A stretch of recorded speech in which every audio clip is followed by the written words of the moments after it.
lecture number 9 in our course, The Modern Novel. Today I will be talking to you about Heart of Darkness, the novel by Joseph Conrad. This is one of the best novels of the 20th century. Today I will only talk to you about the background to the novel, because it's a novel that has a very important and fascinating background. First of all, Joseph Conrad was born in 1857, so around the middle of the 19th century, and he died in 1924. He was born Joseph Theodore Conrad Korzenevsky in the Ukraine. He was born in the Ukraine, and in 1874 he joined a French merchant marines and later joined the British Marine. In 1886 he became a British citizen, and in 1890 he traveled to the Congo. This trip to the Congo is very important because it's on the basis of his trip to Africa, to the Congo, and his work there and what he saw there that makes up the foundation of his novel Heart of Darkness. Some of his major works include The Nigger of the Narcissus. It was published in 1897. He wrote Lord Jim in 1900. He wrote Nostromo in 1904. He wrote The Secret Agent in 1907 and The Secret Sharer in 1909. All of them important books, important novels of the 20th century. Heart of Darkness was written between 1899 and 1902. So it's the end of the 19th century, the very beginning of the 20th century. According to Conrad, it is based on real events because, as I said earlier, it's based on his travel to the Congo and his work in the Congo and what he saw and experienced there. So he says that the novel is based on real events. Conrad so the Heart of Darkness is his own story, and the narrator in the novel, Marlowe, is a character based on Conrad himself. So we can, in a way, safely say that Marlowe is himself represents Conrad. Conrad was born in Russia of Polish parents. His parents were Polish. He did not learn to speak English until he was in his late 20s, so it was like 27 or 28 when he began learning English. Yet he wrote Heart of Darkness in English, and Heart of Darkness is considered to be and Conrad is considered to be a British and English novelist, and the novel is one of the best prose ever written in the English language. This is very important because it shows that not only native speakers of English can write good English prose, but we have the example of Joseph Conrad, who was born in Poland, in the Ukraine, and learned English very late in his life, at the age of 27 or 28, and still became one of the best prose writers that the English language ever saw. Heart of Darkness is set in the Congo, in the African Congo, at the time of the Belgian colonization. And when I say the Congo, at the time of the Belgian colonization, that includes a very big chunk of Africa. So it's not the state of the Congo as we know it today, but it's a huge, almost like a third of the African continent. All this area was known as the Congo. It stretches almost to Sudan in the north and almost to South Africa in the south. Africa was the last continent to be occupied by the Europeans. The Europeans had been taking slaves from Africa from the 1400s. but they never ventured inside Africa. They only stayed at the coast, at the western coast of Africa and the southern coast of Africa, and they used to buy captives there, African captives, and take them to the Americas, where they used them as slaves. But it's only in 1885, after the famous Conference of Berlin, when European powers divided the African continent amongst themselves, and England took various parts, France took various parts, and King Leopold of Belgium took the Congo, which was a huge, very big part of the African continent. In this colonization effort, there was, of course, no regards for the native inhabitants, for the Africans themselves. They were treated in very, very poor and sometimes criminal way. Millions of Africans were killed and maimed or simply worked to death. The central figure involved in organizing the colonization of Africa was King Leopold II of Belgium. He came to power in 1865. Belgium is a small European country. It doesn't have any colonies, and this king was ambitious. He wanted to compete with the big powers, with France and England. He wanted also Belgium to have its own colonies and himself to act as someone who owns colonies far away in other continents. King Leopold was known to be greedy, inept and unscrupulous. He didn't show much mercy. He was inept also and greedy. He had an inferiority complex, which had to do with his small stature. He was small in size, and that gave him an inferiority complex because he wanted to be big. And also Belgium, it reflected, because Belgium also was a small country, and that gave him also some kind of an inferiority complex. He wanted to acquire colonies and compete politically with the big powers like France and England. So in 1876, Leopold organized a private holding company. He put together a company, a private company disguised as an international scientific and philanthropic association. Philanthropic association meaning it claims to do humanitarian work. So he starts this organization. It claims that it's a humanitarian and scientific organization, but actually it was a private company with the aim, with the mission of colonizing Africa.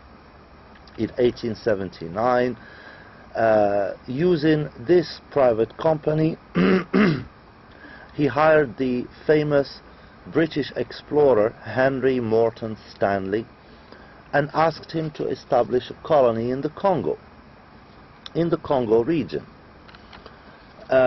Leopold financed the exploration of the Congo area because at this time Europeans didn't know what was inside Africa. They only knew what was on the coast. In their maps, it didn't show what actually was inside Africa.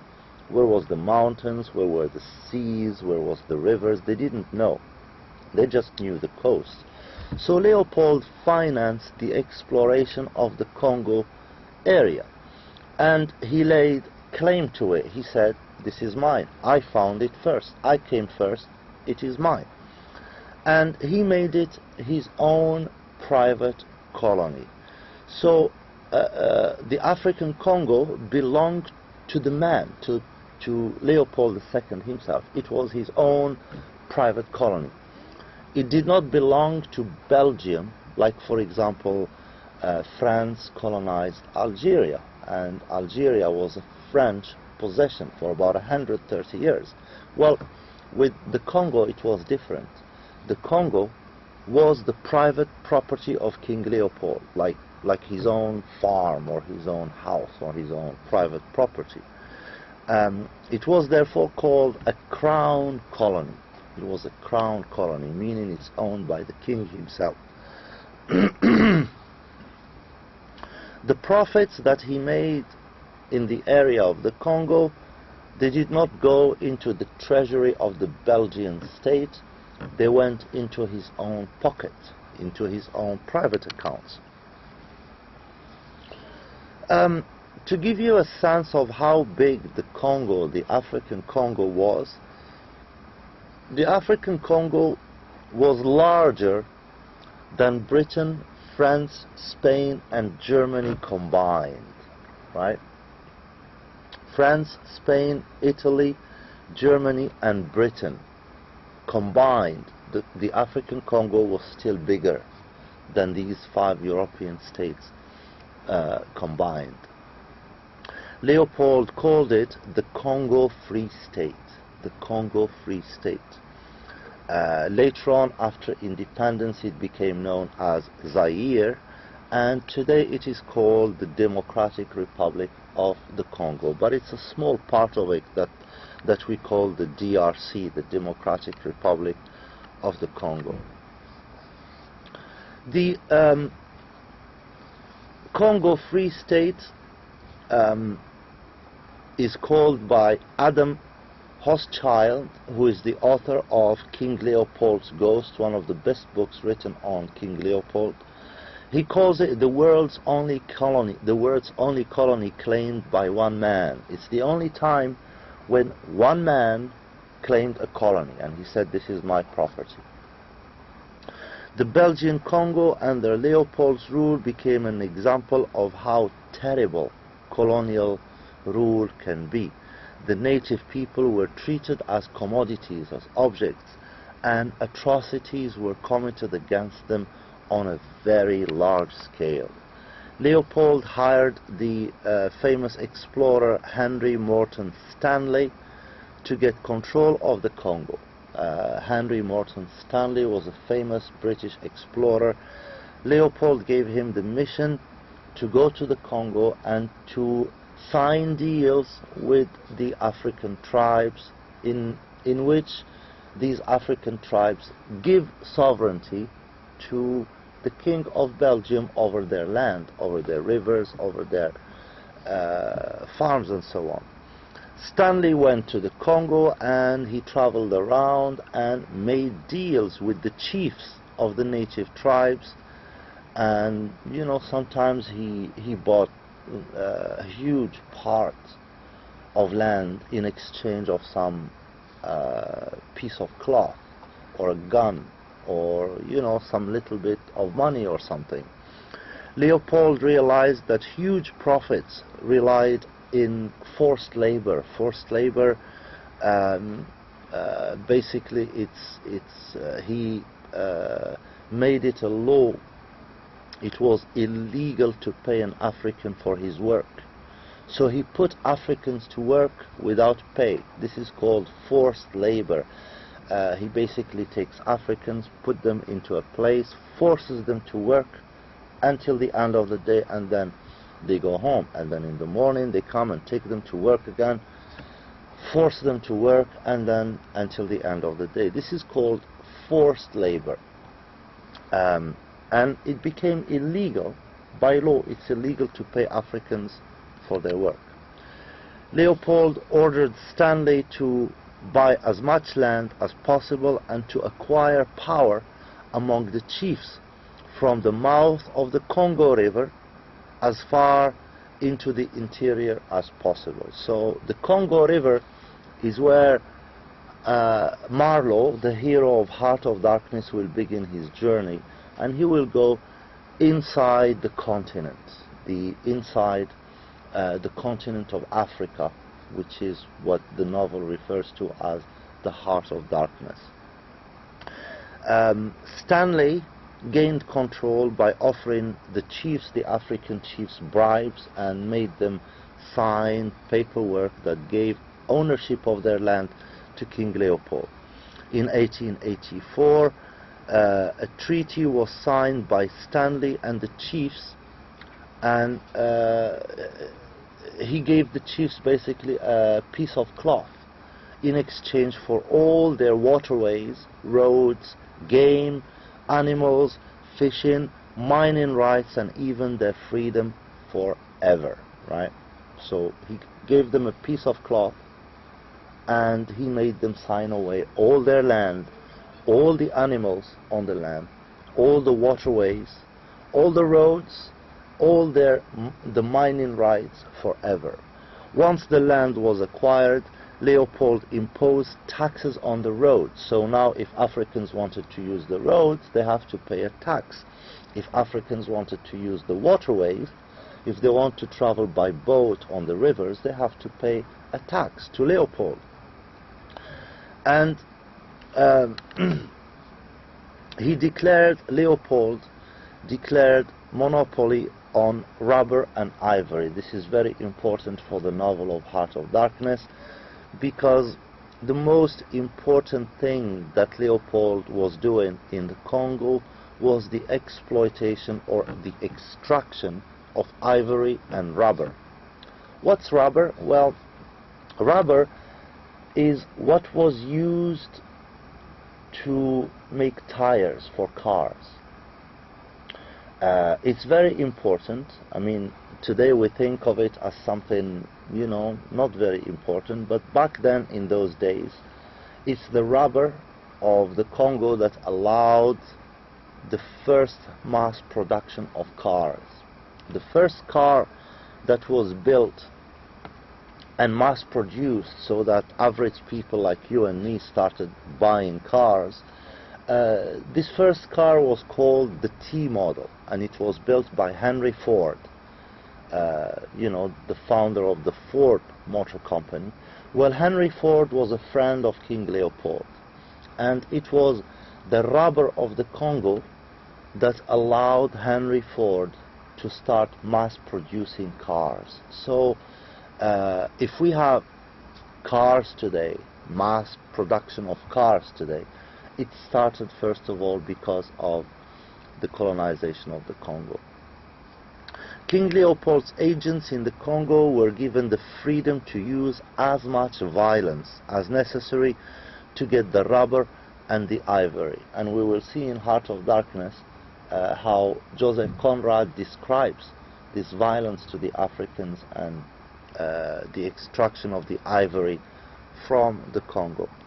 The profits were based on the total amounts extracted, so it was to their advantage to work the natives mercilessly.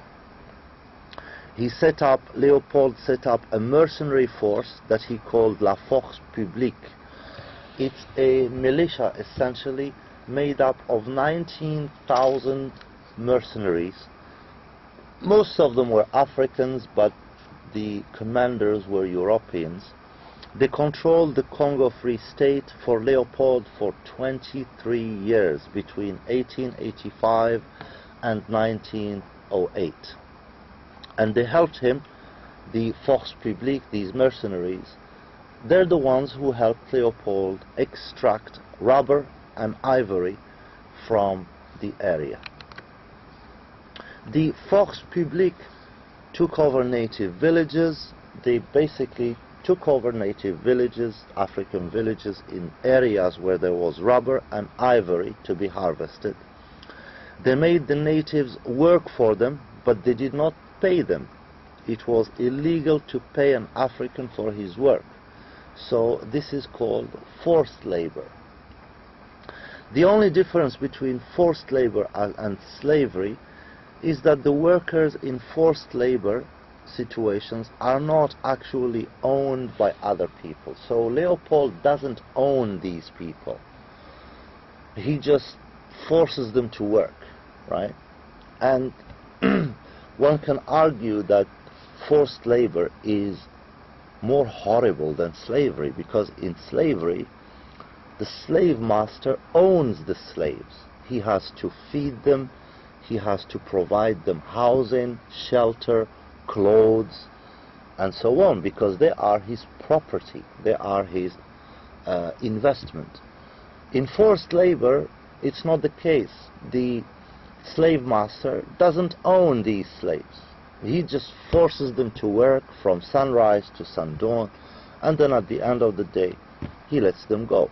What they eat is not his problem. He's not responsible for their food. He's not responsible. He doesn't pay them. He doesn't have to feed them, right? So it's a much more horrible system of exploitation and much more cruel system of slavery. King Leopold used this person, this huge criminal mass murderer called Léon Rome. Léon Rome was the head of the Force Publique. He's a ruthless and cruel man who he was so cruel that in the Congo he decorated his own house, with a fence around the house, and in the fence there were sticks with human skulls, with human heads, the heads of Africans, right? He decorated the whole house with a fence with sticks and human heads. He also decorated his garden with the rockery of human skulls and dead Africans. So he was so cruel. And Heart of Darkness, the character Kurtz, is based on Léon Rome. So in Heart of Darkness we will meet the character Kurtz, who is also a ruthless and cruel man. Kurtz is based on the person of Léon Rome. Rome is also known to have kept gallows. Gallows is where you execute people. He kept gallows permanently erected in his station to intimidate the workers, to intimidate the Africans. The Force Publique, Léon Rome's mercenaries, the Force Publique, went into villages and captured the natives for forced labor. So they would go into the Africans' villages and arrest all the natives.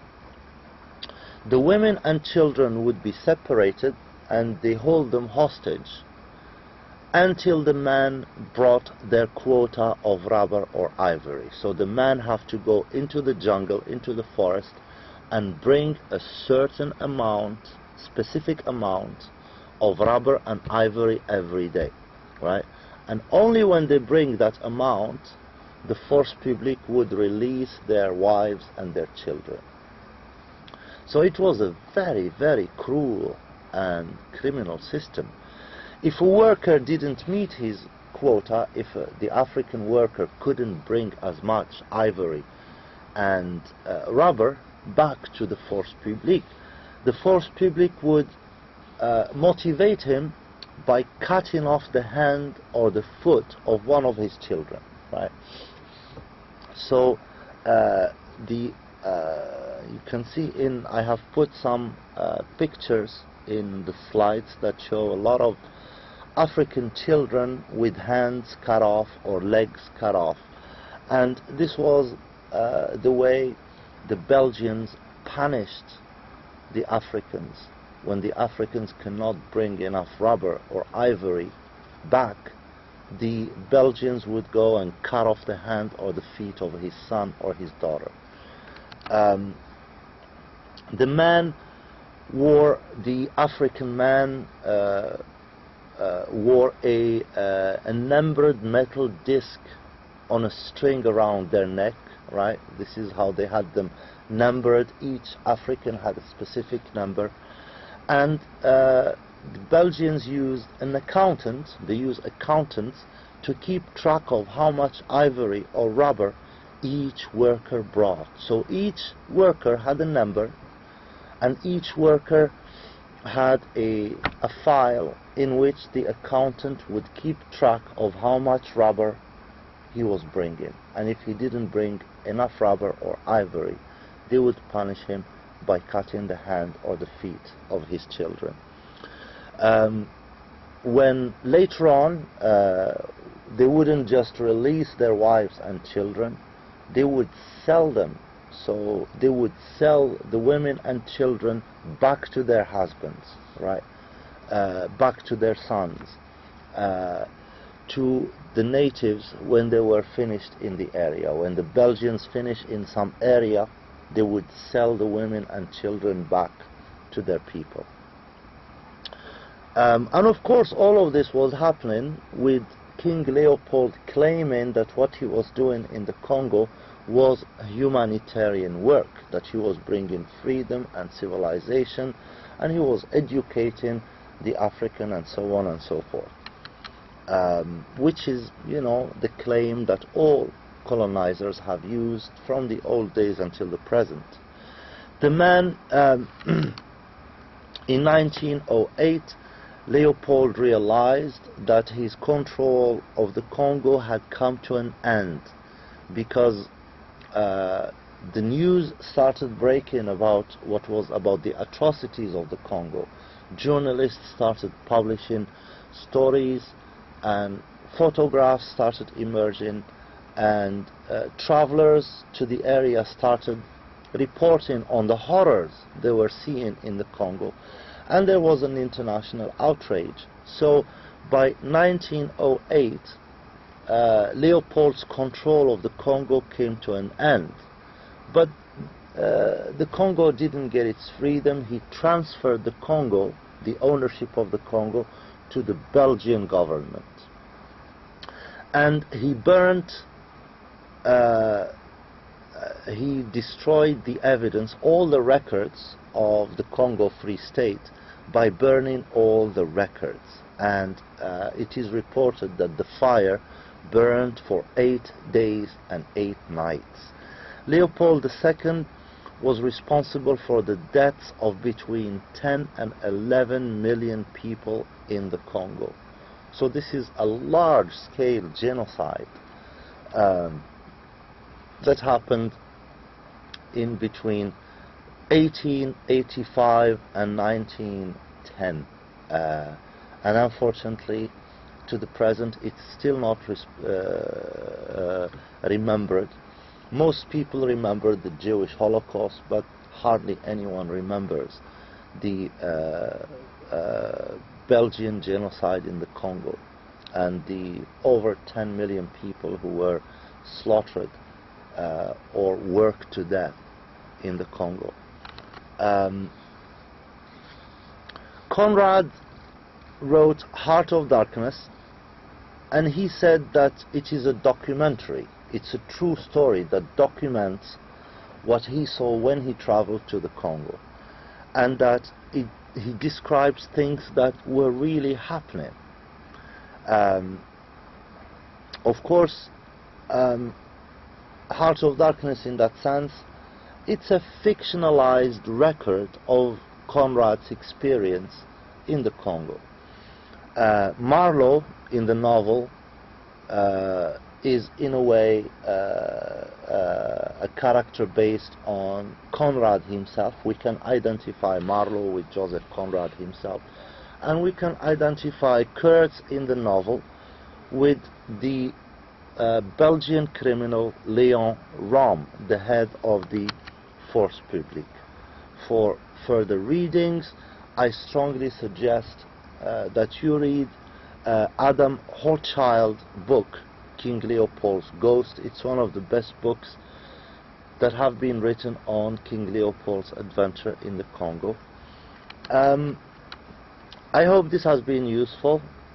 Next week we will talk about the novel itself. We will go into the details of Heart of Darkness and Marlowe's story and adventure, going to the Belgian Congo and working there and reporting the things that he saw. Until then, I bid you farewell. Wassalamu alaikum wa rahmatullahi wa ta'ala wa barakatuh.